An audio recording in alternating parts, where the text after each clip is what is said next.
Wiggins sizing up Murphy, drives, floats, hangs, and scores on the turnaround. J-Dub way behind the three-point line and hits way behind the three-point line. Got blocked. What a rejection by Holmgren. Standing tall like a wall.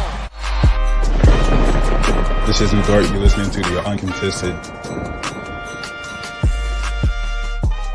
What is up, everybody? Welcome to the Uncontested Post-Game Show on the Wednesday evening, part of the Blue Wire Podcast Network and proudly sponsored by Prairie Artisan Ales. I'm your host this evening, JD Silva, joined by a couple of fellas. The first one is Oscar-nominated, critically acclaimed Jacob Niffin. What's up? Second one is the big dog, Taylor Pearson. They had us in the first half, not going to lie. Yep. I'm still thinking about a Sunday show that we had last month where I introed Justin as Justin Peterson. Still thinking about that. That was hilarious. Yes.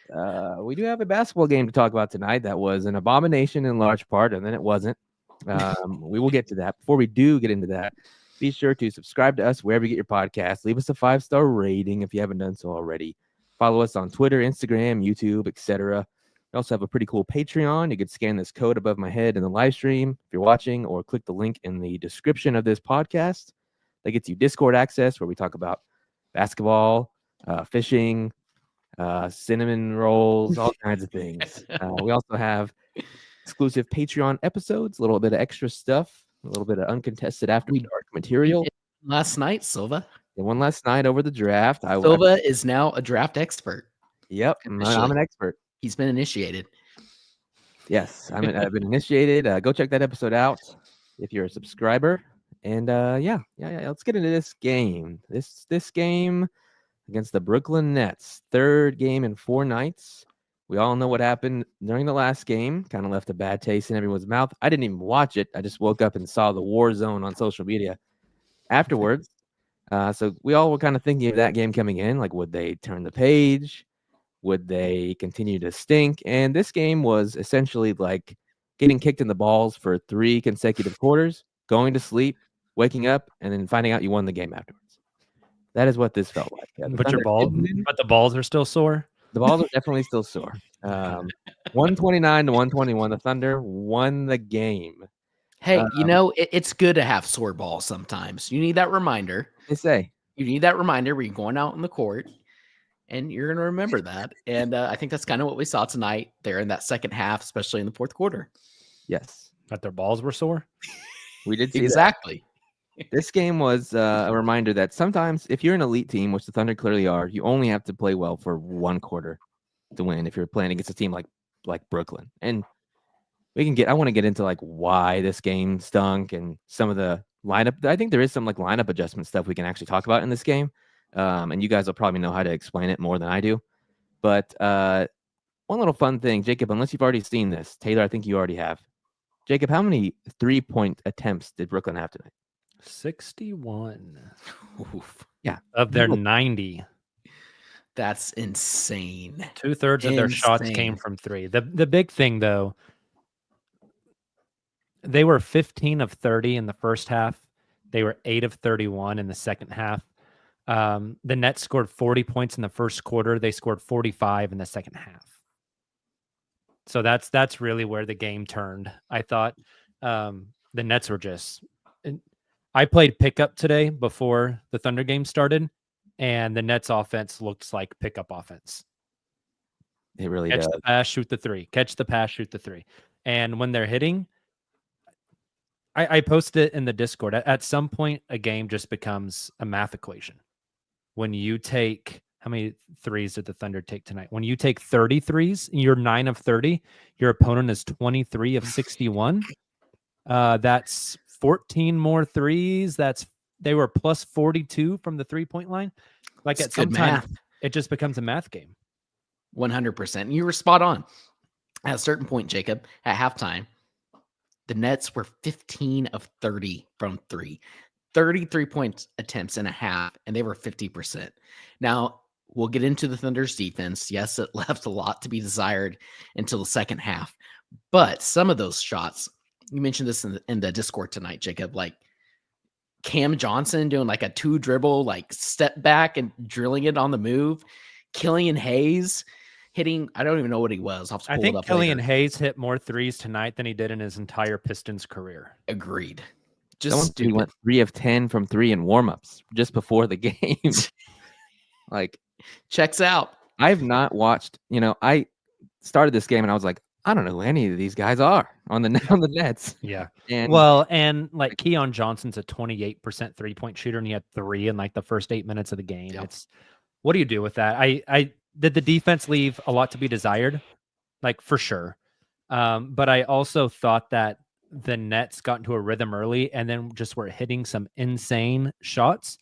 I thought some of that came from, and maybe this is what Silva is going to dive into, but some of that came from both the Thunder bigs wanting to protect the rim, and so leaving corner three-point shooters open, which became a little bit of an issue. Someone in the chat just said it a few minutes ago that the Thunder seemed to play a little bit better with a single big on the court tonight, which in this matchup made a little bit of sense. Yeah, it was Donnie Hazelwood who said that this matchup that kind of made a little bit of sense. But at the same time, the Thunder are going to run the 2 big lineup. Like, the sample size is small. They want to get a very large sample size to see what all of that looks like. And here's the thing, you're up 9 games on second place in the West. You can, like, they're going to lose some games because they're going to experiment. And when it did count, they did decide to go away from that. Like, that's kind of what got them back into it in the fourth. Like, Yes, Yeah. but they did it without Shea, Silva, and that's what's so That is weird. equally impressive and interesting, because that's been such an issue. We've talked Yeah. so much this season about the second unit lineup with Dub kind of leading the charge without Shea on the court, and it hasn't been great. Obviously, getting the double bigs back helps. We have a very small sample size, obviously, of iHeart with the second unit, with Chet also back on the court and sitting on the bench. And like Jacob mentioned, again, earlier in the Discord, in the second quarter against the Wolves, that lineup looked really well. But the 2 big spurts that the Thunder had there in the second quarter, before the Nets, I believe, went on like a 15-4 run and started hitting more shots before halftime. And then yet again there in the towards the end of the third quarter and to start the fourth, Shea was on the floor. It was that second unit, but it was Dub and Chet. Chet was the sole big, and that helped tremendously. Now, don't get me wrong. Chet, obviously, had a career high in rebounds, 17 rebounds, which is insane. He got out-rebounded a handful of times when it really mattered there, I think, towards the end of the third and early fourth. But it just seemed like that second unit flowed so much better when they have another creator who is able to create off the dribble, compared to like just having a creator in his own right and Hartenstein, who's more of a passer, right? And I found that really interesting. I wanted to talk about rotations for a second. And JD, can you pull up Ben's comment in the chat real quick? Because I think this is a great point. He said it's great having a coach who isn't wedded to rigid rotations. Since the All-Star break, the rotation that we've seen is like Caruso's the first off the bench. Hartenstein comes in with the second unit. Today, that was completely opposite. Caruso didn't come in until the start of the second quarter and the start of the fourth quarter, or just before that. It was Chet as the lone big with the second unit. They completely changed what the rotation had been. And I thought that was really fascinating. It seemed kind of like Mark was getting into a routine with that rotation, and then he threw it out the window and tried something different tonight. And I thought that was really interesting. B, I think it's really good just to, again, just try stuff. You got to get samples. You got to mix and match and see what works. And because when the playoffs come around, you don't want to get into something where you say, oh, we got to make a move. We got to change something up. Think of last year when they finally had to bench Josh. It's like, you don't want the first time that you do that to be game 5 in a 2-2 series, you know? So I really like them playing around with that. And then also, and maybe we can get into the King of the Prairie player of the game. I don't know how you guys felt, but since returning from the injury, I thought this was Chet's best game. Absolutely. Yes. Especially offensively, especially with the ball in his hands. Absolutely. Oh, one more thought on the rotations. There in the third quarter, The Thunder stayed with their starters for a long period of time. They came out with great defensive intensity. They went on a pretty big run, and then the Nets go on a run of their own yet again, start making those shots, and Mark's stuck with it. Then he subs in Isaiah Joe, and that was the only sub until about, I had this, I think I tweeted out, I think it was like 3 minutes, 20 seconds left. That's when we finally saw Wiggins, who had been playing so well, Caruso, who obviously creates so much havoc, Cason coming in, not until like 3 something left in the third quarter. And that is definitely Mark letting his guys play it out. Lou Dort thought had an awful game. Yeah, agreed. But it kind of felt to me, to Jacob's point, like, yes, you're trying to get data points in some of these lineups, and also Mark hoping and kind of letting some of his players like a Lou Dort work some of these things out throughout the game, not just giving up on him. Part of me thinks that's really important. The other part of me is like, you haven't played Kenrich Williams any minutes this game. You need some sort of spark. And you got that spark when you finally subbed in some of the guys who were playing so well, especially Aaron Wiggins. And so I'm a little torn on it. I think it's a balance, but I think the key there is something that Jacob also mentioned, that the Thunder are up on the West by so many games. Exactly. I think short term, you wanted them to get a spark and win the game. But I think Mark is looking at it from a very long-term 35,000 feet look of, I don't really care if we lose to Brooklyn. What's more important is getting these reps in for these guys and letting Lou work through the issues and letting this happen and letting that happen, you know? And I think sometimes as fans, we zoom in so close and it's like, how can you lose this game against the Brooklyn Nets? They didn't lose the game against the Brooklyn Nets. But I think just, I know this organization just has a completely different viewpoint of what they want to achieve. And they're so far zoomed out that sometimes it can be frustrating when you're in the moment. But I think just tonight was a good example of that. And they have so many, like, teams that are this good hardly ever have this many tools in the tool belt to kind of tinker with night to night. And exactly. It's very nice to know that the organization won't be rigid, like our comment said earlier, because there's a very, very thin line where you stick to your process, you stick to your lineups because you know it works. Like, they're incredible this year. You know it works. But also, you have so many options. Like you said, you have to try them. Like, we've had issues this season with J-Dub running bench lineups without Chet specifically, like since Chet got hurt. And it's so clear to me that like Chet's presence in those lineups with J-Dub is so much different than J-Dub plus iHeart in those same lineups. Like, Chet has such a higher offensive ceiling and can do more at all 3 levels, where iHeart is more of a, he'll give you a floater or something right underneath the rim. Like, that's all he's kind of doing. But Chet has so much more. It was really refreshing to see and gave me more confidence in what the offense looks like without SGA. And they've been good. Like, it's been fine, but that's a kind of a concern I think we all have. Definitely. Let's jump to the King of the Prairie. I wonder who we're all going to pick, because I know we might have 3 different names. Yeah. So yeah, let's hop to King of the Prairie. And Silva, will you tell the people about some Prairie Artisan Ales? I would love to. Prairie Artisan Ales, our proud partner, have some incredible beer. I would be drinking one right now if I had any, but if Friday, it sounds like I'm going to be having a couple. That'd be very nice. Buzzer beater. With the big 3 here. We will be there watching live in person. So come out and hang out with us. That'd be if you guys want to come out Friday night to Prairie, we're just going to be hanging out. I'll give you a French fry. They'll be drinking beer. Yeah. We'll probably have some food. I don't know from where, but we'll eat and watch basketball. So might be a Bobo's night. Can't lie. Could be. I'll be asleep at the table after I eat. But yeah, love Prairie. Incredible beer. I need to see what beers they have right now. Buzzer beater has been the one I've been drinking when I have had Prairie most recently. Check out their trivia nights. Check out their beer selection, and come hang out with us on Friday if you're out and about. All right. Who are we giving this award to? Do we we might have to debate. So let's each of you get a name in your head, channel it, meditate on it. Yeah. And then we'll each say your name. JD, who is your King of the Prairie? I'm going with Abe Lincoln himself, Chet Holmgren. Okay. Taylor, who is your King of the Prairie? I agree. There's 2 other names that I think we definitely should discuss here. Kind of give honorable mentions like we did, I think, on Sunday's podcast. But it's got to be Chet. 17 rebounds, a career high for him, alongside his obvious 22 points, 7 of 12 from the floor, 2 of 4 from 3, 2 steals, 2 blocks. Do you have Nope, you 3 got it right. blocks, 3 blocks and 2 steals. That's insane. I also went with Chet for tonight. Taylor dropped all the stats there for you. Also 7 of 12 from the field, 2 of 4 from 3, 6 of 7 from the free throw line. I love seeing that number, Jacob. That's something we talked about with Chet prior to the injury when he was playing at an all-star level this season, was he was getting to the line more, and we saw that again tonight. Yep. Thunder bench shot 0 of 0 from the free throw line.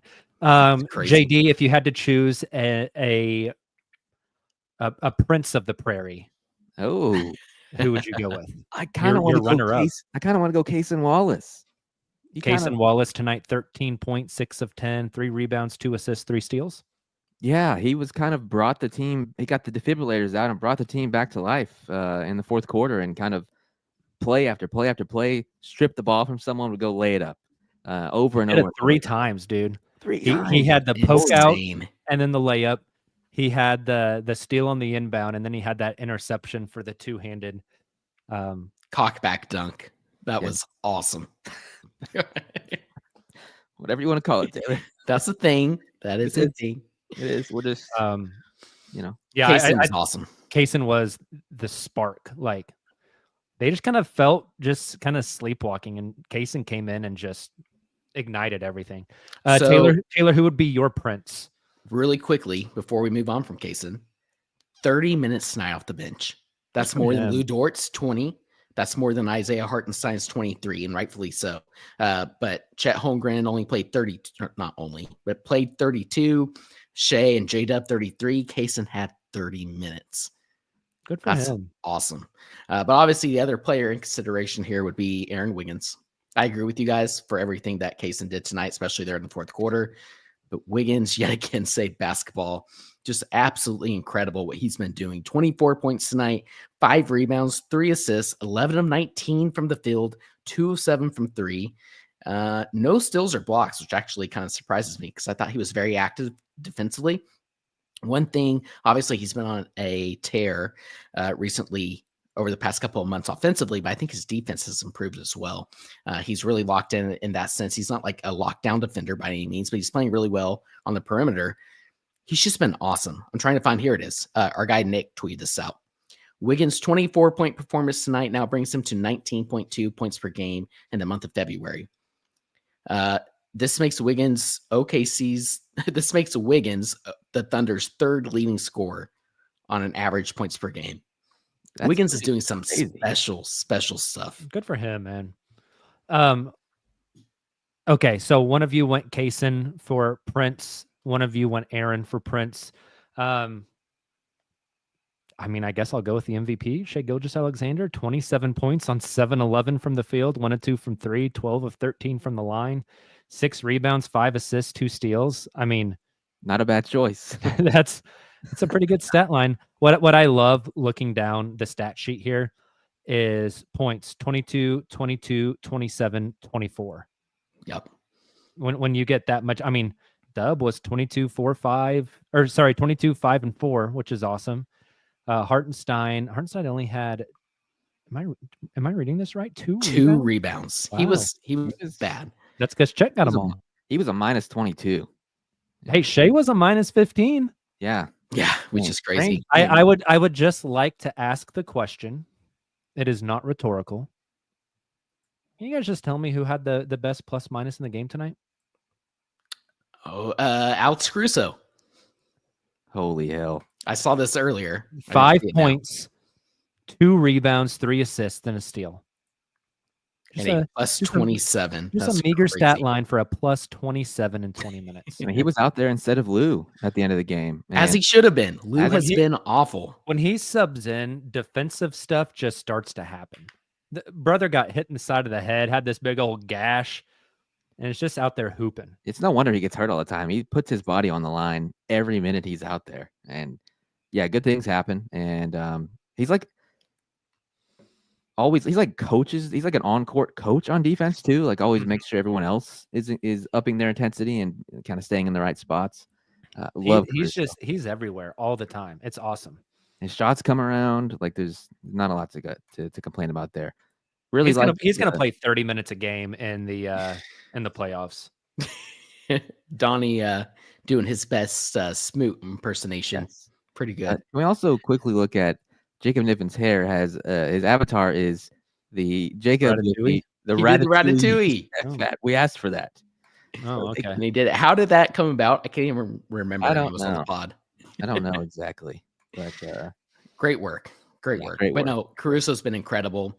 On the flip side, Lou Dort has not. I think the past couple of games has felt more so like the old Lou Dort, where we see a lot of tunnel vision. So the double big lineup, maybe that's something we can get into as well. But when Lou's playing in that, it just feels like he doesn't have a lot of like different outlets. The shot clock's winding down and he panics. And so we see him bringing the ball up sometimes. We see him trying to drive and penetrate and go up for like some mid-range shot that just isn't anywhere close.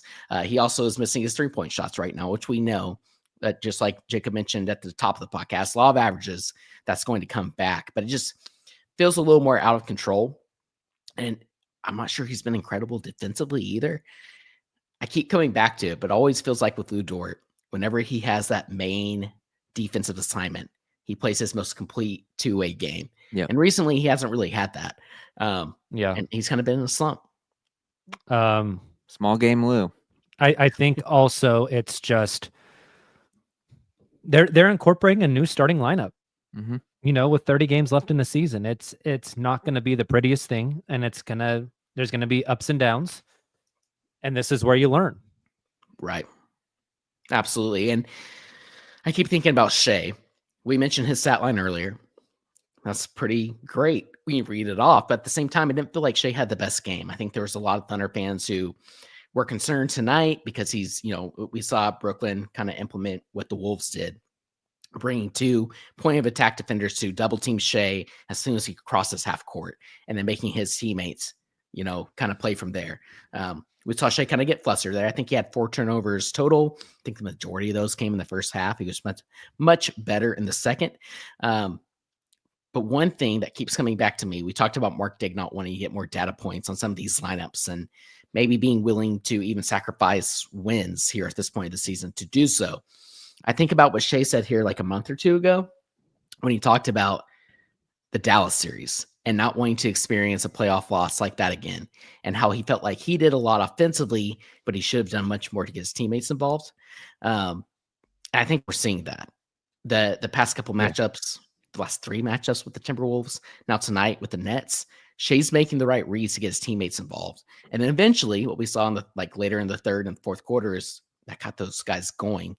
So I'm not concerned about Shea or his performance at all. I mean, like we said, he was incredible, but I just find that really interesting. It kind of aligns with what I think we talked about Mark wanting to do with these lineups. Yeah, it makes me really appreciate, like tonight, there was a lineup in the second quarter. We saw like a Chet plus Wiggins lineup in the second quarter that was awesome because they were both just tearing guys up off the dribble. That's when Chet looked incredible. And then in the fourth, it was Chet plus J-Dub looked incredible. And those are kind of your scorers. Those are going to be your tertiary scorers around SGA in the playoffs. And I don't know about you guys, but I kind of forgot like how dynamic Chet was off the dribble.